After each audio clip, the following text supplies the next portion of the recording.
جناب سیدہ اللہ کے رسول کی بیٹی اور امیر المومنین علیہ السلام کی زوجہ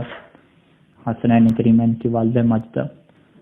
امت مصطفیٰ پہ ان کے احسانات ہیں، یعنی بہت بڑے احسانات ہیں پوری امت پہ، چاہے خواتین ہوں یا مرد ہوں۔ یعنی واضح طور پہ ہے کہ جب مہر انہیں دیا گیا امیر المومنین علیہ السلام کی طرف سے، انہوں نے زرہ بیچی تھی اور ایک حصہ جو مہر کا ان کی خدمت میں اللہ کے رسول نے بھجوایا تھا، تو اس وقت ہی انہوں نے کہا تھا کہ میں یہ نہیں لوں گی مہر، کیونکہ لوگوں کی بیٹیوں کی شادیاں بھی اسی مہر پہ ہوں کہ جو درہم اور دینار لیتی ہیں، اور میری اللہ کے رسول کی بیٹی کی شادی بھی اسی مہر پہ ہو، لہٰذا مجھے یہ نہیں منظور۔ اور پھر اپنے بابا سے کہا تھا کہ آپ اللہ سے دعا کریں کہ میرا مہر اللہ یہ رکھے کہ آپ کی امت کے جو گناہ گار ہوں گے میں ان کی شفاعت کروں گی، یہ مجھے مہر چاہیے۔ وعلیکم السلام۔ اور پھر ہوا بھی ایسے کہ جیسے سیدہ نے یہ کلام مکمل کی تو حضرت جبرائیل جو ہے وہ ایک ٹکڑا لے کر آئے ریشم کا، کہ جس کے اوپر یہ لکھا ہوا تھا کہ اللہ تعالیٰ نے جناب فاطمہ کا مہر یہ قرار دیا ہے کہ وہ اپنے بابا کی امت کے گناہ گاروں کی شفاعت کریں گی۔ تو یہ سب کے اوپر کیا احسان ہے۔ ہم چونکہ فقہ کا درس اور فقہی حوالے سے اگر ہم ایک چیز کے اوپر غور کریں کہ جو چیز بڑی واضح طریقے سے ہمیں سمجھ آتی ہے کہ جناب سیدہ کا اپنی سیرت اور کردار کے ذریعے سے جو ہے وہ مردوں کے اوپر بھی بہت بڑا احسان ہے، اور مردوں میں سے جو ایک صنف ہے جو شوہر کی صنف ہے، ان کے اوپر جو ہے وہ بہت بڑا احسان ہے، جو اسلامی معاشرے میں جو ہماری شادیاں ہوتی ہیں اور اس حوالے سے وہ اس وجہ سے میں کہہ رہا ہوں کہ انشاءاللہ تیسری جلد میں کتاب النکاح کے بعد کتاب النفقات کا ایک بحث آئے گی کہ جس میں ہم یہ بحث کریں گے کہ حقوق کیا ہیں اور کس کا خرچہ اٹھانا کن کے اوپر کیا واجب ہوتا ہے۔ تو وہاں پہ آپ دیکھیں گے کہ مردوں کے اوپر یہ ذمہ داری آتی ہے خرچہ اٹھانے کی اور تمام تر حقوق کی، اور شوہر اور بیوی کے حقوق میں آپ دیکھیں گے کہ شوہر کے اوپر کیا ہے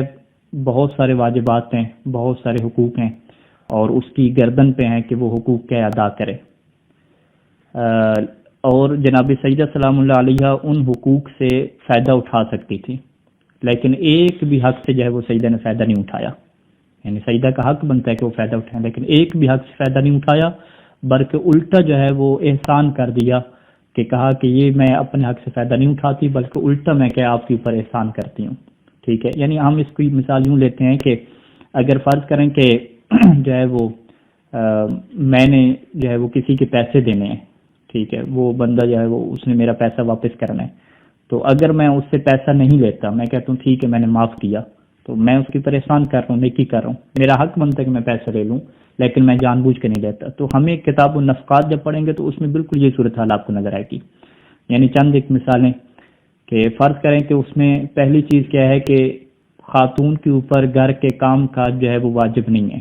ٹھیک ہے، چاہے وہ خاتون بیٹی کی شکل میں ہو، ماں کی شکل میں ہو یا بیوی کی شکل میں ہو، گھر کے کام کاج شریعت نے اس کے اوپر واجب نہیں رکھے۔ شوہر کے اوپر یہ واجب قرار دیا ہے کہ وہ سارے گھر کے کام کاج کیا ہے فراہم کر کے خاتون کو دے گا، اور خصوصاً جو کھانا پکانے اور نفقہ کی ذمہ داری ہے وہ بھی خاتون کو تیار شدہ کھانا کیا ہے فراہم کرے گا۔ یعنی وہاں پہ صحیح ثانی کی آپ تعبیر پڑھیں گے کہ تسلم کے لفظ کیا موجود ہے کہ حوالے کرنا، کہ پکا ہوا کھانا بیوی کو پیش کرنا یہ شوہر کے اوپر کیا واجب ہے، بیوی کے اوپر کھانا پکانا وغیرہ واجب نہیں ہے۔ لیکن اس کے باوجود سیدہ نے جو ہے وہ اس حق کو استعمال نہیں کیا۔ یعنی کوئی تاریخ میں ہمیں ایسی مثال نہیں ملتی سیرت میں کہ مولا علی یعنی کاموں میں مدد کراتے تھے، چولہے کی آگ بھی جلا دیتے تھے، دال وغیرہ بھی صاف کرتے تھے، جو روایات ہمارے پاس موجود ہیں، لیکن ایسی یعنی مثال نہیں ملتی کہ جو ہے وہ سیدہ نے کبھی جو ہے وہ مولا کے ہاتھ سے جو ہے کھانا پکوایا ہو۔ اس کا حق بنتا ہے، ان کا حق بنتا ہے، یعنی بیوی کا حق ہے پورا۔ اور پھر آگے وہ نفقات میں ایک مسئلہ پڑھیں گے کہ اگر جو ہے وہ پکا ہوا کھانا شوہر نہیں دیتا، فقط پیسہ دیتا ہے یا راشن دیتا ہے، تو راشن دینے کی صورت میں بھی جو کھانے کو پکانے کی اجرت ہے وہ خاتون مانگ سکتی ہے، اس کا حق ہے، ٹھیک ہے، وہ کہہ سکتی ہے کہ میں نے کھانا پکانا ہے، وعلیکم السلام ورحمۃ اللہ وبرکاتہ، اور کھانے پکانے کی اتنی اجرت بنتی ہے وہ مانگ سکتی ہے۔ لیکن سیدہ کی سیرت میں دیکھیں کہ انہوں نے اس کی بھی کیا اجرت نہیں مانگی۔ اچھا، یہ تو گھر کے کاموں کے حوالے سے ہے۔ باقی جو ہے وہ صفائی ستھرائی کے حوالے سے آپ لے لیں، وہ بھی کیا ہے شوہر کی ساری ذمہ داری ہے، خاتون کی کوئی ذمہ داری بھی نہیں۔ خاتون کے فقط دو ذمہ داری ہیں کہ شوہر کی اجازت کے بغیر گھر سے باہر نہیں جا سکتی، اور شوہر اگر مطالبہ کرے حقوق کے حوالے سے تو اس کا وہ انکار نہیں کر سکتی بغیر کسی شرعی وجہ کے۔ اس کے علاوہ کچھ بھی اس کے اوپر واجب نہیں رکھا۔ اچھا، اگر بچے پیدا ہو جاتے ہیں، ولادت ہو جاتی ہے، تو بچے کو دودھ پلانا بھی خاتون کے اوپر واجب نہیں قرار دیا، ٹھیک ہے، حتیٰ کہ وہ دودھ پلانے کے پیسے تک لے سکتی ہے شوہر سے. بچے کی تربیت کرنا، اس کو سنبھالنا، دیکھ بھال کرنا، اس کے پورے پیسے لے سکتی ہے. لیکن سیدہ کی سیرت میں آپ دیکھیں گے کہ اس طرح کی انہوں نے بنیاد نہیں رکھی اس چیز کی، یعنی باوجود اس کے کہ ایک خاتون کو اللہ حق دے رہا ہے کہ تمہارے اوپر یہ واجب نہیں ہے بچے کی تربیت کرنا، بچے کو پالنا، دودھ پلانا، کچھ بھی تمہارے اوپر واجب نہیں ہے، سارا شوہر کے اوپر واجب ہے. اگر تم کر رہی ہو تو شوہر سے تم اس کا پیسہ لے سکتی ہو، لیکن پھر بھی جو ہے وہ سیدہ نے یہ سیرت پیش نہیں کی. یعنی ایک حق اللہ نے ان کو دیا خاتون کو، پھر بھی اس سے استفادہ نہیں کیا. اچھا جی، بچہ جو ہے وہ بڑا ہو جائے، اس کے کپڑے دھونا، اس کو کھانا کھلانا اور اس کو تیار کرنا، اس کی تعلیم کا بندوبست کرنا، پڑھانا وغیرہ، یہ بھی خاتون کے ذمہ پہ نہیں ہے. یہ سارا کس کے ذمہ پہ ہے؟ شوہر کے ذمہ پہ ہے. خاتون کے ذمہ کچھ بھی نہیں رکھا، پھر بھی سیدہ نے سارے کاموں کو کیا. یعنی آپ ان چیزوں کو دیکھتے ہیں تو ہمیں یہ لگتا ہے کہ آج کی دنیا میں اگر خاتون جو ہے وہ کام کر رہی ہے گھر کے اور شوہر کی جو ہے وہ خدمت کر رہی ہے، تو وہ سارے کا سارا جناب سیدہ کی سیرت کا وجہ ہے. اگر سیدہ یہ سیرت پیش نہ فرماتی اور فقہی قوانین سے اور اللہ کی طرف سے دیے ہوئے حقوق سے فائدہ اٹھا لیتی، ٹھیک ہے، سیدہ گھر کے کام نہ کرتی اور بچے کو دودھ وغیرہ فری میں نہ پلاتی اور بچوں کی دیکھ بھال کے پیسے فرق کرنے لے لیتی، تو کر سکتی تھیں، کوئی حرام کام نہیں تھا، اللہ نے انہیں اختیار دیا تھا. لیکن انہوں نے ایسا نہیں کیا، بلکہ ایک ایسی سیرت پیش کی، شوہر کی خدمت کی، کہ وہ آج تک ہمارے معاشرے میں یہ سیرت چلتی آ رہی ہے کہ اگر خاتون گھر کے کام نہ کرے تو یہ نہیں اس سے کہا جاتا کہ ٹھیک ہے یہ کوئی حرام کام تھوڑی کر رہی ہے، اس کے اوپر کرنا واجب تھوڑی ہے، یہ نہیں کہا جاتا، بلکہ الٹا کیا کہا جاتا ہے کہ یہ تو بری خاتون ہے، ٹھیک ہے، اس کو پتہ نہیں ہے گھر کے کام کرنے ہیں، صفائی کرنی ہے، کھانا پکانا، یہ کیا جی شوہر سے کام کروا رہی ہے، کھانا پکا رہی ہے. یعنی الٹا ساری جو آپ کیا کہتے ہیں کہ گیم ہی الٹ ہو گئی، ٹھیک ہے. یعنی اللہ نے حقوق دیے تھے کہ وہ گھر میں بیٹھے گی سکون سے، کوئی اس کی ذمہ داری نہیں رکھی، شوہر کھانا پکا کے پیش کرے گا، ہر چیز شوہر کرے گا. لیکن الٹا سیرت ہو گئی کہ اگر خاتون ان شرعی حقوق سے استفادہ کرتی ہے تو یہ چیز اس کے لیے بہتر نہیں مانی جاتی، بلکہ کوئی بھی ایک متدین خاتون ہے وہ بھی اس کام کے لیے تیار نہیں ہوتی. یعنی اگر آپ خود بھی اس سے کہیں کہ ٹھیک ہے کہ تم جو ہے وہ گھر کے کام نہیں کرو گی، میں سارا کھانا پکاؤں گا، یہ کہوں گا، تو وہ آگے سے کیا کہتی ہے کہ میری سیدہ کی یہ سیرت نہیں ہے، یعنی سیدہ فاطمہ نے یہ مجھے سیرت نہیں سکھائی کہ میں جو ہے وہ شوہر سے کام کراؤں. تو یعنی یہ بہت بڑا جو ہے وہ ہمارے اوپر جو ہے وہ احسان ہے سیدہ کا کہ انہوں نے یہ سیرت پیش کر کے جو ہے وہ قیامت تک کے آنے والے مردوں کے اوپر یہ احسان کر دیا ہے کہ اگر یہ سیرت نہ ہوتی تو آپ خود سوچ سکتے ہیں کہ کیا حالات پیش ہوتے، کہ مرد جو ہے وہ باہر بھی کماتا،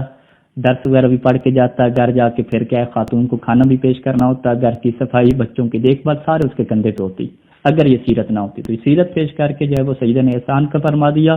بلکہ تمام خواتین کو یہ سیرت دے دی کہ تم بھی اپنے ان حقوق کو استعمال نہ کر کے شوہر کے اوپر کیا کرو، احسان کرو. یعنی آپ حقیقت کے طور پہ دیکھیں، یعنی جب آپ فقہ کی یہ بحث پڑھیں گے آپ کے سامنے واضح چیز آ جائے گی کہ اگر خاتون کو شرعی مسائل کا پتہ ہے پھر بھی وہ جان بوجھ کے ایسا کر رہی ہے، یعنی ان حقوق کو استعمال نہیں کر رہی، تو وہ ہمارے اوپر احسان کر رہی ہے. اور اس وقت جتنے بھی مولوی حضرات ہیں یا دیگر حضرات ہیں وہ خاتون کے احسان کے نیچے دبے ہوئے ہیں. یعنی ہم ایسا نہیں کہہ سکتے کہ خاتون نے کوئی احسان نہیں کیا، خاتون نے بہت بڑا احسان کیا. وہ شریعت کے قانون سے فائدہ اٹھا سکتی تھی، لیکن اس نے سیدہ فاطمہ الزہرا سلام اللہ علیہ کی سیرت پہ عمل کرتے ہوئے کسی بھی حق سے فائدہ نہیں اٹھایا اور شوہر کے اوپر کیا ہے احسان کیا. تو لہذا تمام شوہروں کی یہ ذمہ داری ہے، مردوں کی یہ ذمہ داری ہے کہ وہ خاتون کے احسان مند ہوں اور اس کی غلطیوں کو جو ہے وہ معاف کریں، کیونکہ امیر المومنین علیہ السلام بھی زندگی کے آخری جو ہے وہ وصیتوں میں بھی یہ بات موجود ہے کہ میں تمہیں خواتین کے بارے میں کیا وصیت کر کے جاتا ہوں کہ ان سے تم نرم جو ہے وہ گفتار اور نرم لہجہ رکھنا، اگر وہ کوئی غلطی کر دیتی ہیں تو انہیں تم معاف کر دینا. یعنی یہ بہت ساری روایات میں کہا گیا ہے کہ بیوی کی غلطیوں کو معاف کرنا، خواتین کی غلطیوں کو معاف کرنا، ان سے نرم لہجہ رکھنا، یہ ہماری کیا ذمہ داری ہے. اور خصوصاً اگر صورتحال ایسی بن چکی ہو کہ خواتین جو ہیں وہ مردوں کے اوپر احسان کر رہی ہوں، اپنے شرعی حقوق کو چھوڑ رہی ہوں، وہ مطالبی نہ کر رہی ہوں ان شرعی حقوق کا، الٹا جو ہے وہ سیدہ کی سیرت کے عمل کر کے مردوں کو جو ہے وہ احسان کے نیچے رکھ رہی ہوں، تو پھر تو مردوں کے اوپر اور بہت زیادہ ذمہ داری آ جاتی ہے